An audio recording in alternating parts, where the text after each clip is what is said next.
sini saya akan menjelaskan bagaimana filsafat ilmu mengawasi dan memperkuat eksistensi, keilmiahan, serta nilai-nilai dalam ilmu pendidikan. Filsafat ilmu memperkuat eksistensi ilmu pendidikan dengan menjadi landasan kritis, metodologis, dan moral. Melalui 3 pilar utamanya yaitu ontologi, epistemologi, dan aksiologi, filsafat memastikan pendidikan tidak sekedar menjadi rutinitas transfer pengetahuan, melainkan ilmu yang rasional, objektif, dan syarat akan pembentukan karakter. Selanjutnya, saya akan menjelaskan bagaimana pendidikan yang bermakna dan bernilai turut memperkuat perkembangan filsafat ilmu. Pendidikan yang bermakna dan bernilai mentransformasikan ilmu pengetahuan dari sekedar hafalan teori menjadi landasan prinsip yang hidup.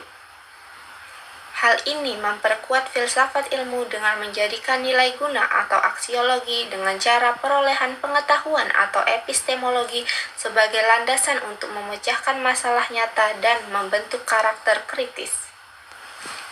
Selanjutnya saya akan membahas mengapa filsafat ilmu dapat disebut sebagai pisau analisis atau ontologi, epistemologi, aksiologi dalam membedah persoalan-persoalan pendidikan.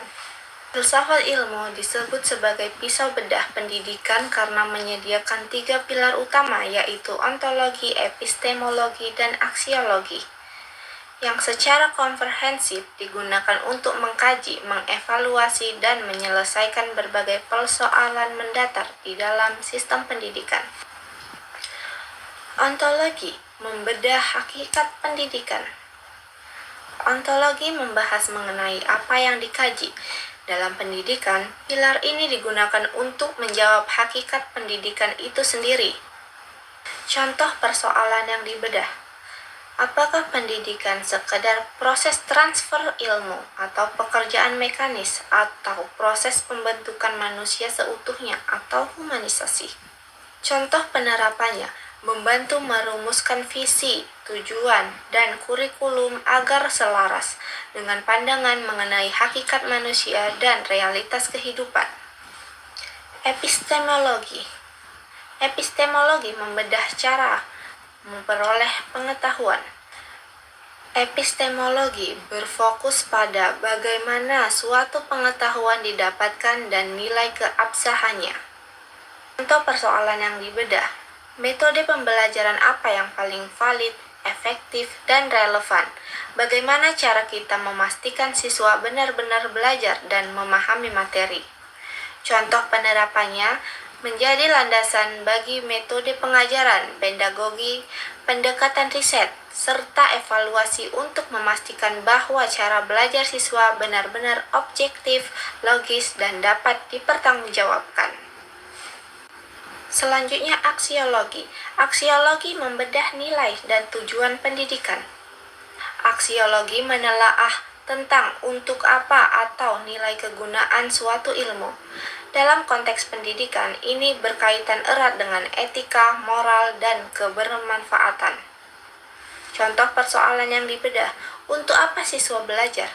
Apakah ilmu yang didapat digunakan untuk kemaslahatan masyarakat atau sekedar alat pragmatis untuk mencari pekerjaan semata? Contoh penerapannya menjadi pedoman pembentukan karakter, penanaman moral, dan memastikan lulusan tidak hanya cerdas secara intelektual tetapi juga memiliki kepribadian, empati, dan etika sosial yang baik. Selanjutnya, saya akan membahas contoh konkret penerapan filsafat ilmu dalam praktik pendidikan, misalnya dalam kebijakan, kurikulum, atau proses pembelajaran. 1. Kebijakan kurikulum. Penerapan filsafat ilmu terlihat jelas pada visi dan arah kurikulum nasional. Epistemologi dalam kurikulum menentukan bagaimana pengetahuan dianggap sah. Kebijakan seperti kurikulum Merdeka di Indonesia mengadopsi filsafat progresivisme dan konstruktivisme. Ilmu pengetahuan tidak lagi dianggap sebagai doktrin kaku yang dihafal, melainkan sesuatu yang dibangun dan ditemukan sendiri oleh siswa melalui penalaran kritis dan pengalaman. Ontologi dalam pendidikan. Menjawab pertanyaan apa hakikat ilmu yang perlu dipelajari. Kurikulum yang menekankan pada pendidikan karakter, literasi, numerasi, dan profil pelajar Pancasila adalah wujud ontologi, yakni memastikan ilmu yang diajarkan membentuk manusia yang utuh secara jasmani, rohani, dan moral. Aksiologi menentukan untuk apa ilmu itu digunakan. Kebijakan ini memastikan ilmu yang dipelajari siswa bermanfaat bagi masyarakat, misalnya melalui proyek penguatan profil pelajar Pancasila atau P5 yang berfokus pada pemecahan masalah lingkungan, sosial, dan kewirausahaan. 2. Proses pembelajaran di kelas. Filsafat ilmu mengubah ruang kelas dari pusat indoktrinasi menjadi laboratorium pemikiran. Pendekatan epistemologi atau cara menemukan pengetahuan. Guru tidak lagi menjadi satu-satunya sumber informasi atau metode ceramah. Dalam praktiknya, guru menggunakan problem-based learning atau PBL atau project-based learning.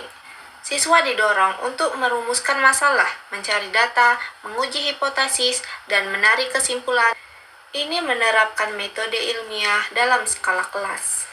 Aksiologi atau menilai keberhasilan. Sistem penilaian evaluasi berubah. Jika berfokus pada positivisme murni, penilaian mungkin hanya berupa angka tes objektif. Namun, dengan pendekatan filsafat holistik, penilaian menitik beratkan pada proses, portofolio karya, dan pembentukan sikap. Evaluasi dilihat dari seberapa jauh ilmu tersebut mengubah perilaku dan keterampilan siswa dalam kehidupan nyata.